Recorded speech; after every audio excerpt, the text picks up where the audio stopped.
All right, let's continue down the dub train here, folks.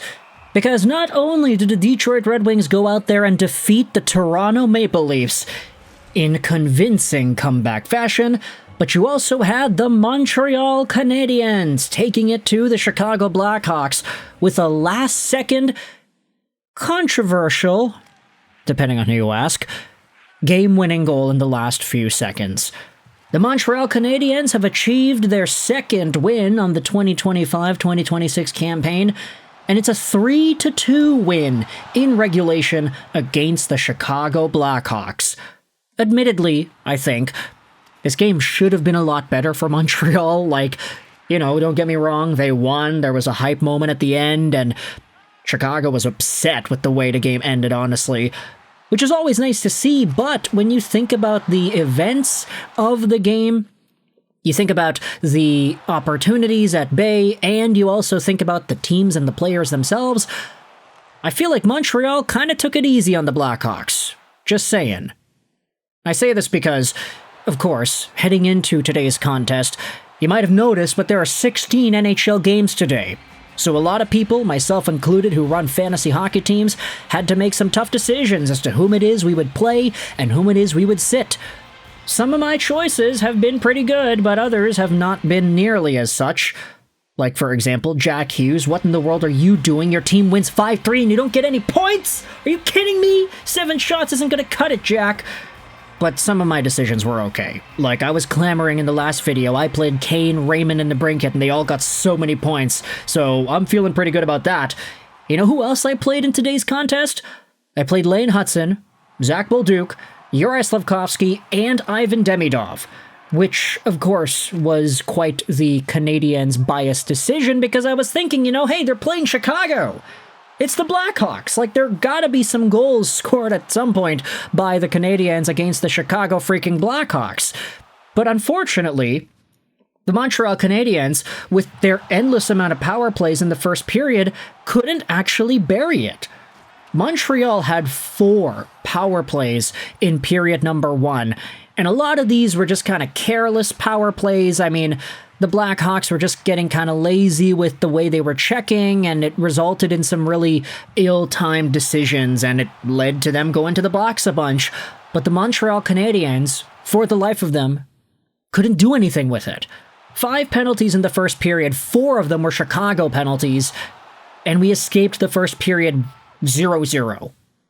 Second period comes along, and this is where Montreal finally makes Chicago pay. Wyatt Kaiser gets a cross-checking call against Zack Bolduc to open up this second period. And finally, the Habs get a goal. It's Nick Suzuki who centers it for Zack Bolduc in the face-off circle, who then takes a shot. It deflects up and towards the goal, where Cole Caufield is right there to bat it in, baseball style. Everybody's talking about the Blue Jays, right? Well, there's Cole Caufield's impression as he swats the puck towards the goal. Upon video review, it was just barely below the crossbar, and it counts as a 1-0 power play goal. Caufield for Bolduc and Suzuki. Kind of unfortunate because my opponent this week in fantasy, one of my main opponents, has Cole Caufield, but I have Bolduc, so yeah, it kind of balances itself out there. Sam Rinzel then makes it 1-1 just a few minutes later for the Chicago Blackhawks. This is a beautiful goal there by the young Blackhawks defender. Frank Nazar wins the face-off. It's dropped off to Toivo Teravainen. He finds Rinzel, who just drives down the right side and then just buries it. It's a beautiful play, beautiful snipe on Sammy Montembeault. Rinzel's first of the NHL season ties it up 1-1. Montreal then goes to the power play once more, as you have a bunch of rough stuff going on. This is where the game started getting feisty. Demidov was cut and he was bleeding, and you also had Newhook roughing against Wyatt Kaiser. Kaiser was in there too. Crevier and Guhle got into it. Big fisticuffs getting thrown over there. Lots of conflict in this second period between the Canadiens and the Blackhawks, and the Habs get a power play after all is said and done. This is where Cole Caufield then finds Zack Bolduc, who buries it and makes it 2-1 Montreal. Caufield to Suzuki, back over to Caufield. He tries to take a shot. The rebound is there for Bolduc on the opposite side. Third goal of the season for Bolduc. Fourth point on the season as well in 3 games played. So what a start to the year it's been for this former St. Louis Blues player. Speaking of St. Louis Blues players, how in the hell did Dylan Holloway not do anything as the Blues beat... Okay, we're not going to start talking about that. Bolduc makes it 2-1 for Montreal, which is great. But then, after even more power play shenanigans, you had Arbor Xhekaj roughing against Colton Dach, Sam Lafferty trips up Lane Hutson.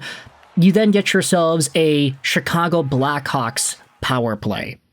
And finally, we're starting to see him get up on the board consistently now. It's Connor Bedard, who ties the game up 2-2. Assisted by Frank Nazar, who has his 3rd assist of the NHL season.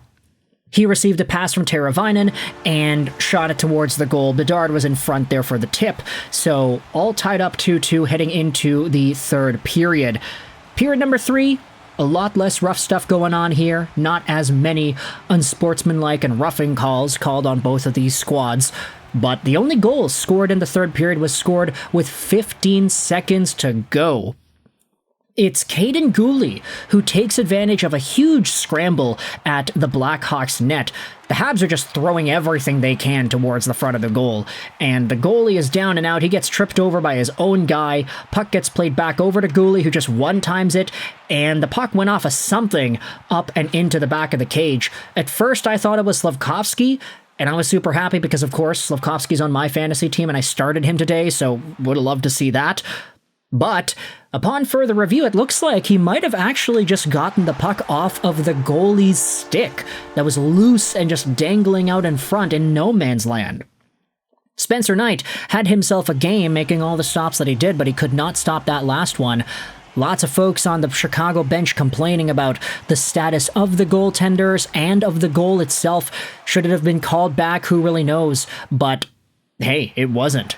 That stands as the game-winning goal, as Kaiden Guhle ultimately gets the tally. Juraj Slafkovsky did not get a point on that one, but Lane Hutson did. So finally, he gets himself an assist in this NHL campaign. Thank goodness Lane Hutson is finally going out there and putting up points after today's Elliot Friedman update that the Canadiens and Hutson's party want to keep all of their negotiating out of the public eye. The way Friedman was talking about it during the intermission made it seem like, hey, the Hutson talk is kind of getting to him. And that is the last thing that anybody who's a Montreal Canadiens fan or employee would want to see.